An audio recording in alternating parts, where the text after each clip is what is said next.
Welcome back to Dead Good Book Reviews and to another episode of Overbooked, the series where I talk about every single book on my shelf because I have no idea how to create manageable projects. Today I'm talking about what I believe to be a drastically underhyped book from a few years ago, The Tangled. I bought this book myself. It was one of those picking a third book in a 3 for 2 kind of punts in Blackwell's a few years ago. All opinions on my own, no one is paying me to talk about books. And as ever, I'm going to keep this as spoiler free as possible. If you want to go in completely blind, then bog off and come back when you've read the book. This was actually first published in the UK in 2018 in November by Head of Zeus. It had come out in the States in February of that year. While that isn't too long ago, I don't hear anyone talking about this book ever, and I think that is a travesty because I think it's really, really good. I think one of the reasons no one talks about it is I've not heard of anything else these authors have written. I did look on their websites. I wasn't interested in any of it. I don't know where this came from. It's such a wild card. Having looked at what they've written, it's a lot of quote unquote, very, very big quotes, manly science fiction, which isn't really what I enjoy. But maybe you've read their other stuff and you really liked it.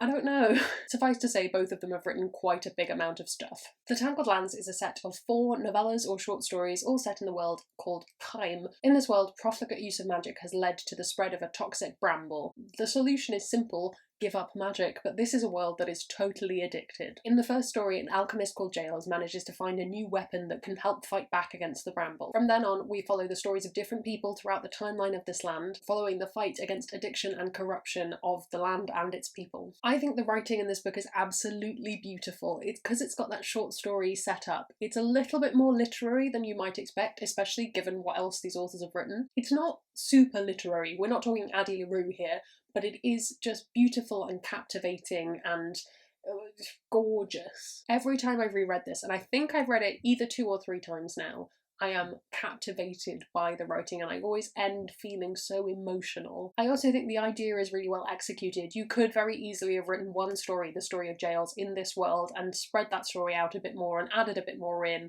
or had these characters turn up as other point of view characters, but to do it as 4 distinct stories really makes sense. I've read a few other books that have tried to do this, and I think what works in this case is that the stories don't intersect really beyond the fact that they're in the same setting. Yes, the events of one story will have an impact on what the future that the other story is happening in is like, but it's a much more indirect connection, and I think that makes things even more interesting. You see the knock-on effect of people who never encounter one another in this same world. I also think that the setting, the bramble, the magic, it's so cool. The way that the toxic bramble works is profoundly horrifying and really, really scary, and the characters that you see interacting directly with the bramble are some of the best moments of the book.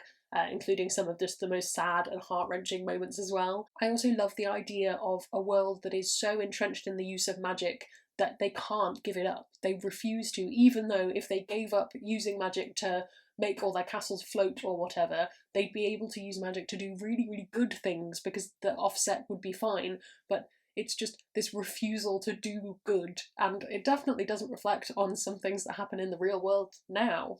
It's so relevant to today's world, and it's so deeply menacing.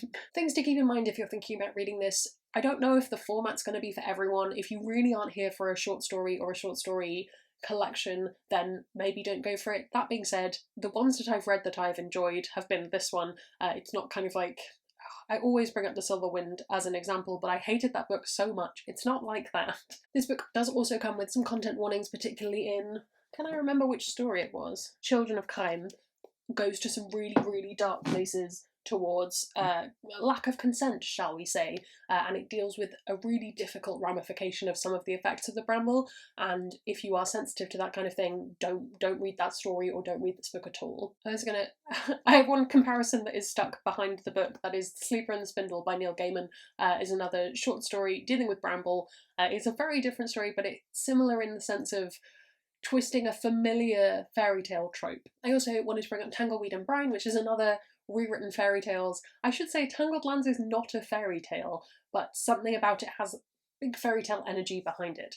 Tangled and Brine is really, really great for, again, stories that end quite spookily and go to some difficult places, and it's a really good collection and I want to recommend it to people. Should you read this? I actually really think so. This is a book that for whatever reason, either I didn't see it or it didn't happen, it didn't get any recognition back in 2018 when it published. It's a short book, but there's a lot packed into it and a lot of things that I think if you like short stories, If you like short stories, I think you will really get on with this. And if you like beautiful writing that's tackling some interesting issues, I wouldn't say dive out and buy it immediately and read it and it will make every top 10 list you've ever had. Maybe I won't sell it that hard, but I think if you're in a similar situation to where I was and you need a third book for 3 for 2, The Tangled Lands is a really, really great one of those. Thank you so much for watching. I hope that was helpful and maybe brought a new book into your sphere of awareness. But if you had heard of this before and you have read it, then comment below and let me know your thoughts. Or if there's any other collections of short stories that all roll into one that you think I should read, you can comment that as well.